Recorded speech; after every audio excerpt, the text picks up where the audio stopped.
हो गया। Thank you. सब इम्पोर्टेंट है, इनका भी इम्पोर्टेंट। आभारी हूँ कि आपने एक बहुत गंभीर विषय पर मुझे प्रश्न पूछने का मौका दिया।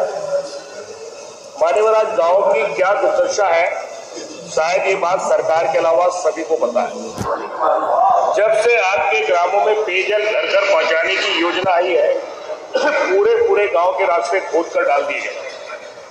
2 इंच का पाइप डाला जाता है और जेसीबी से पूरा रास्ता खोद दिया जाता है। 3 साल बीत गए, शायद ही किसी गांव में आपके द्वारा चलाई गई पेयजल योजना का पानी घर तक पहुंचा हो। 2-2 किलोमीटर दूर टंकी बनाई जाती है।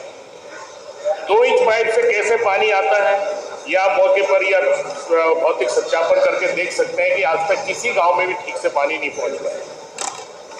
इस पर अरबों रुपए खर्च हो गए, लेकिन गांव को पानी नहीं मिला और गांव की स्थिति 25 साल पुरानी स्थिति में पहुंचा दी। यहाँ सत्ता पक्ष एवं विपक्ष के सभी सम्मानित विधायक हैं। इस बरसात के मौसम में गांव के लोगों का जीना दुश्वार हो गया। हमारी सरकार ने, माननीय अखिलेश यादव जी ने जनेश्वर ग्राम योजना, लोहिया ग्राम योजना के तहत गांव में सीसी का निर्माण कराया था। अगर यही योजना आगे भी लागू रहती तो आज 100% गांव के अंदर के रास्ते सीसी के हो गए होते। पर पता नहीं क्यों आपकी सरकार गांव वालों से इतनी नफरत करती है कि पीने का पानी तो दिया नहीं, चलने के रास्ते और खराब कर दिए। गांव को दी जाने वाली राशि में 30% तो आप काट कर जिला पंचायत और क्षेत्र पंचायत को दे देते हैं। 5,000 प्रधान जी का मानदेय चला जाता है, 6,000 पंचायत सहायक को चला जाता है और 6,000 केयर टेकर शौचालय वाले को चला जाता है, 3,000 शौचालय रखरखाव पर चला जाता है, 18% जीएसटी कट जाती है। मान्यवर, लगभग 2 से 2,500 की आबादी वाली पंचायत को लगभग 1 लाख महीना सरकार आपकी विकास के लिए देती है। उसमें से 48,000 रुपए कटने के बाद मात्र 52,000 रुपए शेष रहता है और 1 साल का अगर जोड़ेंगे तो करीब 6-6.5 लाख रुपए बनता है। इससे जबकि 100 मीटर सीसी की लागत आज के समय में 8 से 9 लाख रुपए है। तो मान्यवर, आपके माध्यम से पूछना चाहता हूँ बड़ी विनम्रता से, एक तो आज जनता के दबाव में ग्राम प्रधानों की स्थिति आत्महत्या करने जैसी हो गई, क्योंकि गांव प्रधान कोई भी विकास अपनी पंचायत में नहीं करा पाए।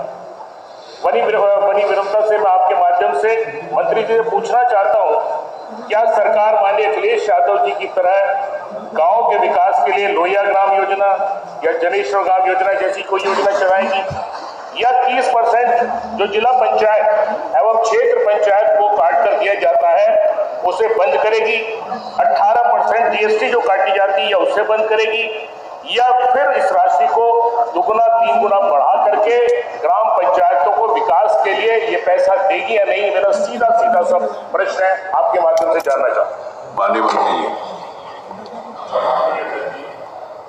जो माननीय सदस्य की जिज्ञासा रही है प्रश्न, क्या पंचायती राज मंत्री बताने की कृपा करेंगे कि प्रदेश में बढ़ती महंगाई के दृष्टिगत ग्राम पंचायतों के विकास हेतु दी जा रही धनराशि को बढ़ाने पर सरकार विचार करेगी? इसका उत्तर है जी हाँ। राज्य वित्त आयोग के अंतर्गत प्रदेश की ग्राम पंचायतों को वर्ष 2024-25 में धनराशि रुपया 6,720 करोड़ अवमुक्त किया गया है एवं वर्ष 2025-26 में धनराशि रुपया 7,560 करोड़ का प्रावधान किया गया है।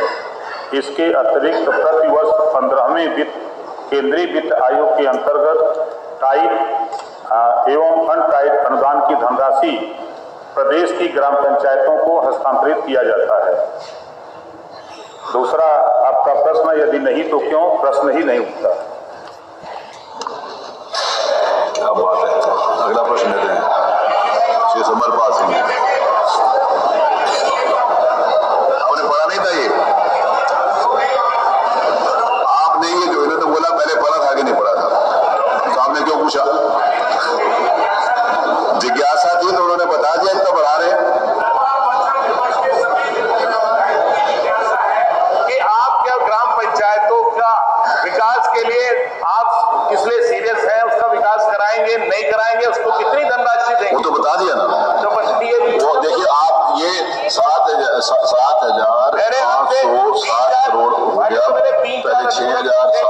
830 करोड़ उसमें से किसी अनुपूरक का जवाब माननीय मंत्री जी ने नहीं दिया। 840 करोड़ रुपया बढ़ाया मान्यवर किसी अनुपूरक का जवाब नहीं दिया। है। मान्यवर मंत्री जी ने वहां फिर आकर आपका एक ही प्रश्न था कि बढ़ा रहे हैं कि नहीं बढ़ा रहे, उन्होंने बता दिया बढ़ा रहे हैं। क्वेश्चन संख्या 4 श्री समर पास। मान्यवर